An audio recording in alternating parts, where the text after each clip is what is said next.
Hello everyone. Today we are going to discuss the topic of CDMA under the subject of wireless mobile communication. CDMA topic हमने पहले भी cover किया था इन multiple assess technology जो last chapter था हमारा, but वो एक उसमें हमने बताया था कि वो टेक्नोलॉजी क्या है मल्टीपल एसेस और उसके तीन टाइप्स के बारे में डिस्कस किया था जिसमें TDMA, FDMA एंड CDMA था। ठीक है, बट दिस टाइम CDMA को हम एक टेक्नोलॉजी लेके चल रहे हैं जिसके अंडर जैसे GSM है, लास्ट टाइम किया था हमने, कल GPRS किया था। तो ये उसके आगे वाली टेक्नोलॉजी है जिसमें ये मल्टीपल असेसिंग जो है वो CDMA को यूज कर रहा है। ठीक है, सो इस CDMA टॉपिक को हम एज अ टेक्नोलॉजी लेंगे, ना कि मल्टीपल असेस स्कीम लेंगे। ठीक है, एज अ तो उसके बारे में डिस्कस करते हैं। इसकी सबसे पहले इंट्रोडक्शन पढ़ते हैं। सो ये this is the evolution of cellular system. We can see here that सबसे फर्स्ट जो जनरेशन थी दैट वाज एनालॉग जनरेशन जो कि 1980 के डेकेड में आई थी। ठीक है जी, और इसकी तीन एग्जांपल थी NMTC, D0, DACS, AMPS। इसमें से हमारे सिलेबस में AMPS था, हमने कवर अप कर लिया। नेक्स्ट वाज सेकंड जनरेशन जो कि 1990s में आई थी। ये फर्स्ट डिजिटल टेक्नोलॉजी थी सेलुलर की। इसमें देखो अब कितने सारे स्टैंडर्ड्स आ रहे हैं। ठीक है जी, जो हमने नॉर्मली किया हुआ है दैट वाज GSM। ठीक है, ये एक स्टैंडर्ड है 2G टेक्नोलॉजी का। इसके बाद DCS आया था, एक PDC PHS आया था, IS-54, IS-95, IS-136, UPPCS, ये सारे थे। इसमें से जो GSM था वो जो मल्टीपल असेस टेक्निक यूज करता था दैट वाज TDMA। ठीक है जी, TDMA। और जो इसमें से IS-95 है वो भी 2G अंडर आता था, सेकेंड जनरेशन था। बट ये वाला जो टेक्नोलॉजी IS-95 ये जो मल्टीपल असेस टेक्निक यूज करती थी that time that was CDMA। तो हम इसको डिस्कस करेंगे आज कि ये एक CDMA टेक्नोलॉजी के अंदर जो हमारे मोबाइल सेलुलर सर्विस प्रोवाइड होती है वो कौन सी है, वो हम IS-95 डिस्कस करेंगे। ठीक है, इसके बाद आए थे थर्ड जनरेशन, मतलब इसी को उन्होंने थर्ड जनरेशन में कन्वर्ट कर लिया था जिसको बाद में नाम दे दिया था IS-95 को CDMA 2000, IMT 2000 and WCDMA that is wide band CDMA। ठीक है जी, तो ये इसमें से हम डिस्कस करेंगे IS-95 को। अब ये CDMA के क्लासिफिकेशन है, जिस टेक्नोलॉजी ने CDMA multiple assessing technology use की है वो कौन कौन से हैं। एक तो था CDMA 1 जिसमें तीन आते हैं, IS-95, IS-95B, JSTD008। This was narrow band CDMA। ठीक है जी। नेक्स्ट था CDMA 2000, ये 3G टेक्नोलॉजी के अंडर आता था, इसको हम वाइड बैंड CDMA भी बोलते हैं। ठीक है, पर हमारे सिलेबस में जो है दैट वाज IS-95। आप बीटेक में जाओगे तो उसमें आपको 3G टेक्नोलॉजी CDMA का बताया होगा। ठीक है जी। तो CDMA नॉर्मली एक पिक्चर से डिस्क्राइब कर सकते हैं हम। जैसे ये दो मोबाइल यूजर्स हैं, ये ग्रीन कोड पे काम कर रहा है, एक है दूसरा मोबाइल स्टेशन है ये पर्पल कोड पे काम कर रहा है। मान लो इसने मैसेज भेजना है हाई। ठीक है जी, और ये जो पर्पल मैसेज है ये यहाँ पे इसकी ट्रांसमिशन होगी, और इधर से जो मैसेज आ रहा है वो आ रहा है गो, इसकी भी यहाँ से ट्रांसमिशन होगी सिग्नल की, दोनों की इकट्ठी हो जाएगी सिग्नल। मतलब there will be no kind of interference between them, दोनों अपने अपने सिग्नल बन के जाएंगे। ये देखिए आप देख सकते हैं जो पर्पल लाइन है उसमें अपना सिग्नल बन के जा रहा है, बिकॉज इसमें एक यूनिक कोड जो है वो मिक्सअप हो गया। दोनों की अपनी एक यूनिक आइडेंटिटी होगी that is called code division multiple assess. ठीक है, उसके अकॉर्डिंगली एक दूसरे से इंटरफेयर नहीं करेंगे और एक ही चैनल पे ये दोनों ट्रांसमिट भी हो सकते हैं। ठीक है जी, तो पर्पल वाला जो है वो अपना हाई इंफॉर्मेशन लेके जा रहा है और ग्रीन वाला गो इंफॉर्मेशन लेके जा रहा है सेम चैनल पे।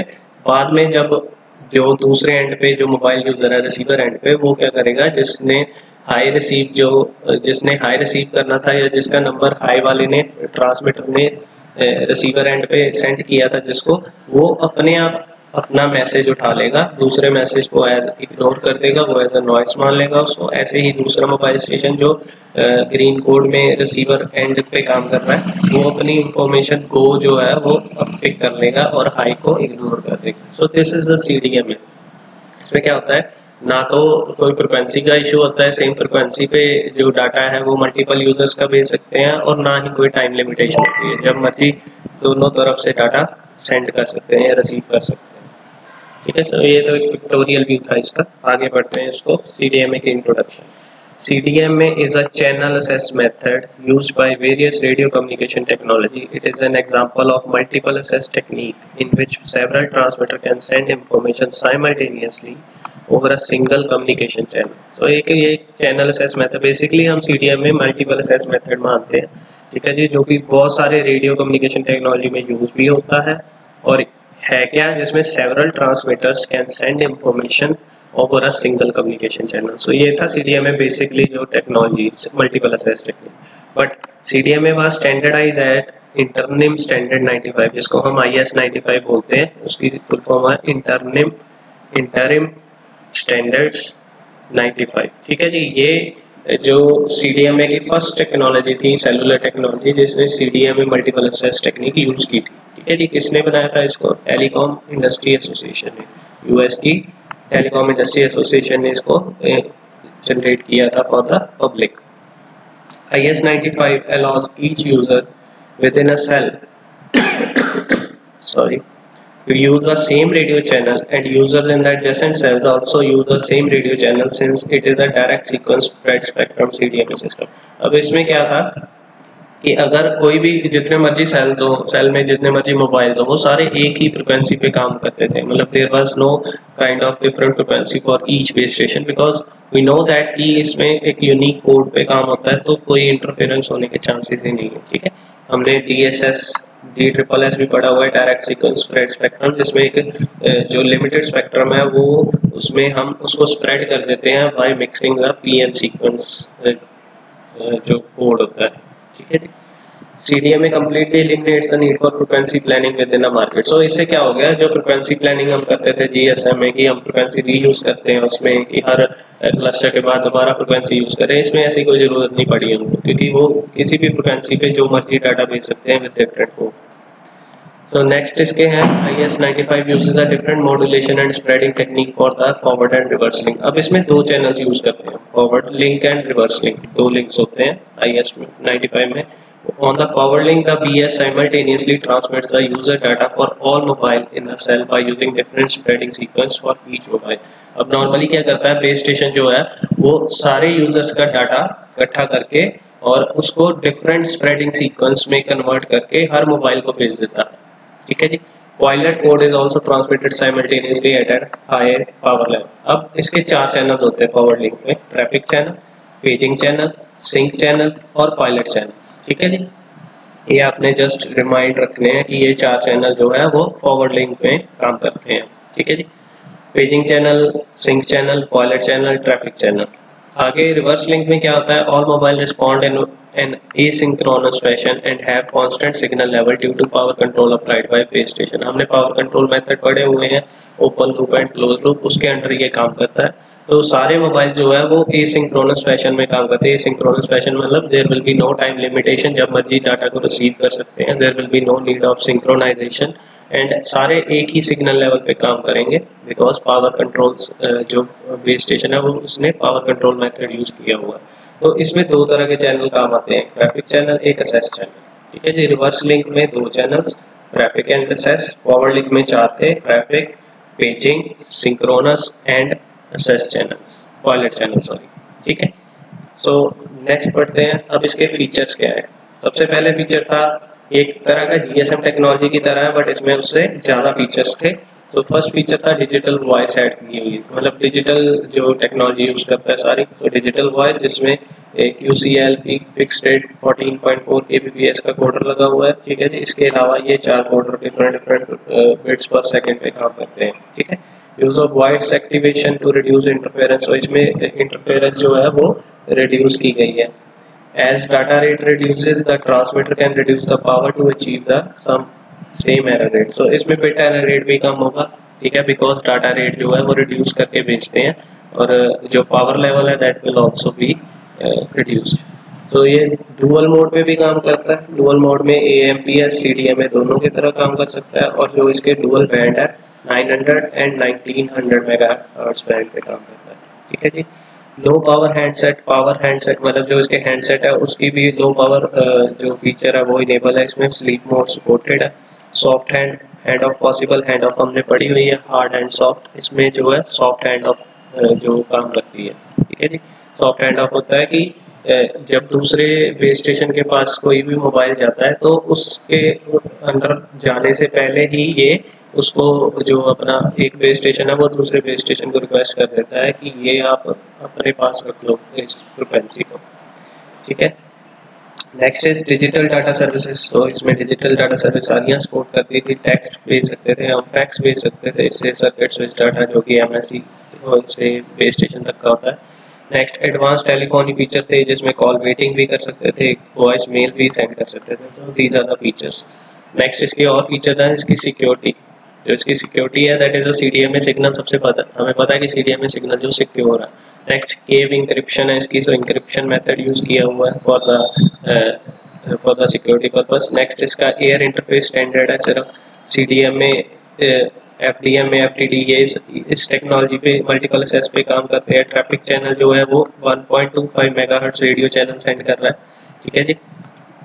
दो पेयर ऑफ 1.25 मेगाहर्ट्ज। हमने पढ़ा था कि जो AMPS है that use 30 kilohertz channel, but ये जो है 1.25 मेगाहर्ट्ज कर रहा है। तो इसकी जो चैनल कैपेसिटी है that is more than the AMPS and GSM as well.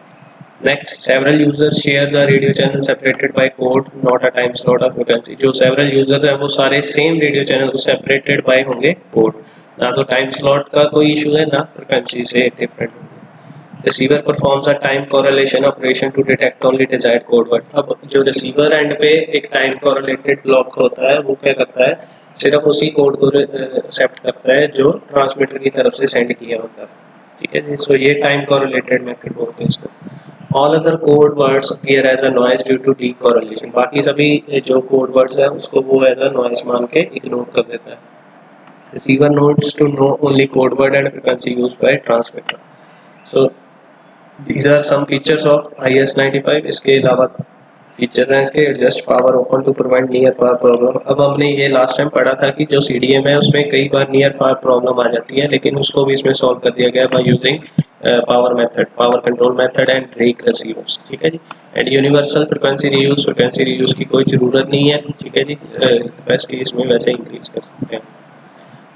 इसके अलावा कुछ फीचर्स हैं, बैंडविड्थ रिसाइकलिंग, पावर कंट्रोल, ये अभी हमने पढ़ा, सॉफ्ट हैंड ऑफ, डाइवर्सिटी में क्या है, स्प्रेडिंग कर सकते हैं हम सिग्नल की, मल्टीपल एंटीनाज यूज कर सकते हैं, रेक रिसीवर अभी हमने बात की। सो ये सारे रिपीटेड है। वेरिएबल रेट वो coder, offering high speed coding and reducing background noise and system interference जो है वो कम की गई है बाय यूजिंग कोडर्स एंड वो कोडर्स। नेक्स्ट कोडिंग टेक्निक जो है वो बेटर बनाएगी फॉर सिक्योरिटी एंड प्राइवेसी, ठीक है जी। अब इसमें फ्रिक्वेंसी एंड चैनल स्पेसिफिकेशन की बात करते हैं। हमने अभी पढ़ा था कि इसका जो एक CDMA इसका चैनल है, channel capacity that is 1.25 megahertz wide band carrier. One CDMA carrier can contain 41 AMPS channel of spectrum. हमने अभी पढ़ा था कि वो 30 किलोहर्ट्ज होती है उसकी चैनल की बैंडविड्थ, बट इसकी है 1.25 मेगाहर्ट्ज, तो 41 AMPS चैनल को एक कैरियर में ये भेज सकता था। It is specified for reverse link operation. जो इसकी रिवर्स लिंक ऑपरेशन है दैट इज फ्रॉम 824 से 849 मेगाहर्ट्ज, जो कि 25 मेगाहर्ट्ज का ये रिवर्स ऑपरेशन चलता है, और 869 से 894 मेगाहर्ट्ज फॉर फॉरवर्ड लिंक। तो ये दो बैंड पे काम कर रहा है, फॉरवर्ड एंड रिवर्स पे। Forward and reverse channel pair is separated by 45 megahertz for cellular band operation. Many users share a common channel for transmission. Next ये इसका ब्लॉक डायग्राम है। अब ये जो है ये this is the transmitter side या इनकोडर भी बोलते हैं इसको, और नीचे वाला जो है वो रिसीवर साइड है। इसमें क्या किया हुआ है, एक नॉर्मल डाटा इन हो रहा है, डाटा इन होके बैलेंस मॉड्यूलेटर लगा है। बैलेंस मॉड्यूलेटर क्या करता है, जो नॉर्मल डाटा ओरिजिनल और PN सीक्वेंसर जहाँ से उस कोड जनरेट होगा वो मिक्सअप होंगे, दोनों मिक्सअप होंगे तो एक मॉड्यूलेटेड सिग्नल बन के आएगा, चिप जिसको बोलते हैं। और ये चिप कोड जो है वो PS के मॉड्यूलेटर के साथ उसको IF में कन्वर्ट करते हैं, ठीक है। IF कैरियर और ये चिप कन्वर्टर दोनों उसको IF फ्रिक्वेंसी पे कन्वर्ट करेंगे। IF आगे RF मॉड्यूलेटर लगा है, तो ये इसको RF सिग्नल में कन्वर्ट करके एम्पलीफाई करके बैंड पास फिल्टर लगा के बेस स्टेशन की तरफ भेज दिया जाता है, ठीक है। तो RF फ्रिक्वेंसी पे इसको भेज दिया। अब दूसरी साइड पे रिसीवर साइड पे RF डीमॉड्यूलेटर लगा है। अब डीमॉड्यूलेटर के बाद एक कोरिलेटर जो अभी हमने बात की थी, ये सर्किट लगा है। ये क्या कहता है, जो सिग्नल उसने ट्रांसमीटर से कोड जनरेट किया था वही कोड जनरेटर यहाँ पे भी लगा होता है, ठीक है। कोड एक्विजिशन एंड ट्रैकिंग, ये कोड है जो ट्रांसमीटर साइड से सेंड किया था सेम यही पे यहाँ पे भी वही लगा हुआ है। ये क्या करता है, वही कोड इसको भेजता है और ये चेक कर लेता है इस पूरे सेक्शन से कि जो कोड ट्रांसमिट हुआ था वही रिसीव हुआ है या नहीं। अगर वो नहीं हुआ है तो वो एज अ नॉइस मान लेगा उसको, अगर हो गया तो वो डीमॉड्यूलेट कर लेगा। ठीक है जी, ये फेस डिटेक्टर है उस सिग्नल का, और ये बाद में उसका बिट डिसीजन लेके जो भी आउटपुट आएगी वो ओरिजिनल सिग्नल निकाल के हमें यहाँ पे बता देगा। तो इसको एज इट इज बना देना है आपने। नेक्स्ट इज इसमें कोड्स कौन कौन से यूज होते हैं। There are 4 kinds of codes used in CDMA technology. First है वॉइस कोड्स, इसको हम ऑर्थोगोनल कोड्स भी बोलते हैं। ठीक है, ये सारे जो कोड्स हैं ये बेसिकली इसी पे सेंड होता है सिग्नल। नेक्स्ट PN कोड्स, जो कि हमें नॉर्मल जो PN कोड हम बोलते हैं PN सीक्वेंस कोड, ये कोड होता है जो इसको हम ओरिजिनल हमारी इंफॉर्मेशन में एडअप करते हैं। ठीक है जी, ये क्या करता है, it's a pseudo random number generator. देखा एक्सीलेंट ऑटो कोरिलेशन प्रॉपर्टीज। जो कोड होता है दो तरह का होता है, एक होता है 16 बिट्स का, एक होता है 42 बिट्स का। ठीक है, नेक्स्ट है convolution codes for error correction, block codes for interleaving and error correction. ये दो तरह के कोड है जो कि एरर अगर आ जाए सिग्नल में तो उसको करेक्ट करते हैं। So there are 4 kinds of codes, orthogonal और voice, PN code, conventional and block codes. Next is advantages of CDMA। ये इंपॉर्टेंट टॉपिक है। Increase cellular communication security, security बढ़ जाती है CDMA से। साइमल्टेनियस कन्वर्सेशन, हम एक पॉइंट पे हम साइमल्टेनियस कॉलिंग भी कर सकते थे जिसको हम बोलते हैं कॉन्फ्रेंस कॉलिंग। ठीक है, increase efficiency, meaning that the carrier can serve more subscriber. Efficiency बढ़ गई, एक चैनल से हम जितने मर्जी सब्सक्राइबर्स को डाटा सेंड कर सकते थे। Low power requirement and little cell to cell coordination needed by operator, इसमें पावर कंट्रोल मेथड यूज किया गया है, so low power requirement. Extended reach, beneficial to rural user situated far from cells. तो इसका network जो है वो काफ़ी दूर तक हम फैला सकते थे ड्यू टू लेस क्या कहते हैं, सारा कुछ हमारे पास अवेलेबल था, बैंडविड्थ ज़्यादा थी, पावर कंजप्शन कम थी, तो हम ये ज़्यादा दूर तक हम सेंड कर सकते थे। बट इसकी कुछ डिसएडवांटेजेस भी हैं। वो क्या है, ड्यू टू इस property nature all of CDMA flaws are not known to the engineering community. बहुत सारे इसमें फ्लॉज भी आए थे। वो क्या था, it was not popular and the network is not as mature as GSM। ये एक लिमिटेड नेटवर्क में काम करता था।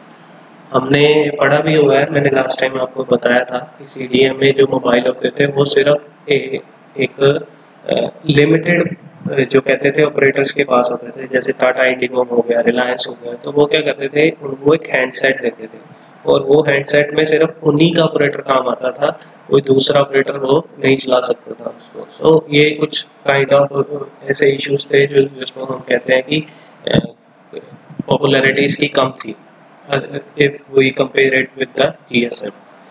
Next, it can't offer international roaming. ये international roaming नहीं provide कर सकता था due to that limitation. ठीक है जी, जो कि इस GSM में possible थी।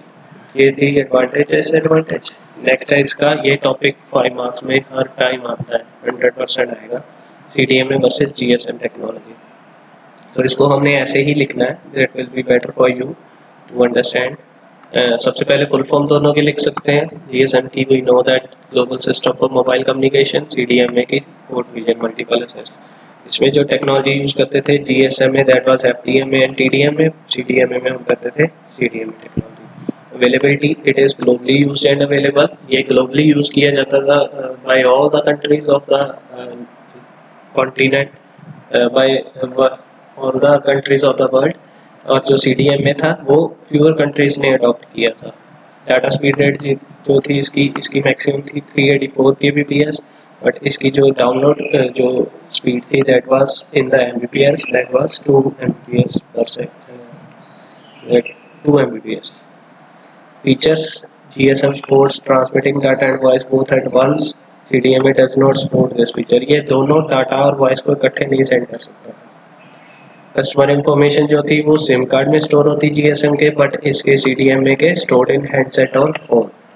ग्लोबल मार्केट शेयर 74% GSM जो मार्केट कवर की थी, 26% CDMA ने कवर की थी। डाटा ट्रांसफर जो था इसका GPRS सपोर्टिव था, H सपोर्टिव था, 3G 4G LTE ये सारे बैकवर्ड कंपैटिबल होते हैं। सो GSM में ये सारे कंपैटिबल थे। जो CDMA था इसमें FDO, 3G 4G LTE internet use कर सकते थे। फ्रीक्वेंसी बैंड, इसमें मल्टीपल फ्रीक्वेंसी हमने पढ़ा हुआ है, डुअल, ट्रिपल एंड 4 बैंड्स, जिसमें ये थे 850 मेगाहर्ट्ज, 900, 1800, 1900 मेगाहर्ट्ज, बट इसमें जो था सिंगल CDMA बैंड यूज करते थे मोस्टली। इंटरनेशनल रोमिंग ये यूएसएस था, इसमें नहीं पॉसिबल, तो हम इसमें नॉट पॉसिबल भी लिख सकते हैं। सिक्योरिटी किसकी ज़्यादा है वो हमें पता है, CDMA की ज़्यादा है। CDMA provides more security as compared to GSM. GSM provides less security as compared to CDMA. Flexibility, CDMA is not flexible.